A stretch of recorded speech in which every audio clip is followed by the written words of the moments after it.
కుంటారా, ఉమ్, పీక బిసికి చంపేరా?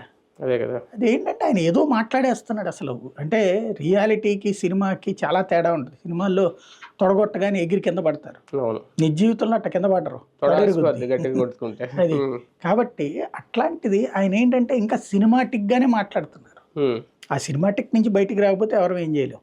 ఉమ్, అయితే జగన్ రాయి దాడికి సంబంధించి నేనైతే ముందు అనుకున్నది ఏంటంటే ఆ ఏరియా అంతా గంజాయి బ్యాచ్ ఎక్కువ ఉంటారు, అవును, అరాచక శక్తులు ఎక్కువగా ఉంటారు ఆ రూట్ వెళ్ళేటటువంటి రూట్లో, అక్కడ అది అనుకున్నాం.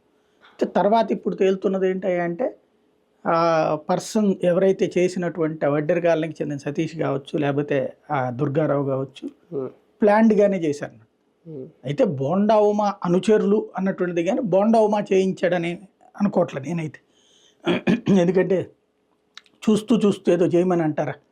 ఇప్పుడు ఏమైపోయిందంటే బావ కళ్ళల్లో ఆనందం తరహాలు తమ నాయకుడి కళ్ళల్లో ఆనందం కోసం చేశారా, ఇది తేలాలి. అంటే ఇక్కడ చిన్న పాయింట్ ఏంటంటే వాళ్ళందరూ కూడా మైనర్లు ఒక రకంగా, అంటే 18 ఏళ్ళు నిండని వాళ్ళు, అంటే వాళ్ళకి ఓటు హక్కు కూడా రాదు మేబీ.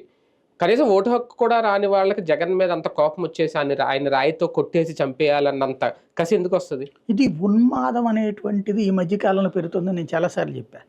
ఇప్పుడు పవన్ కళ్యాణ్ మాట్లాడేది, పవన్ కళ్యాణ్ అభిమానుల్లో ఎక్కువ మంది మైనర్లు ఉంటారు, ఓటు హక్కు రాని వాళ్ళు ఉంటారు. కానీ వాళ్ళ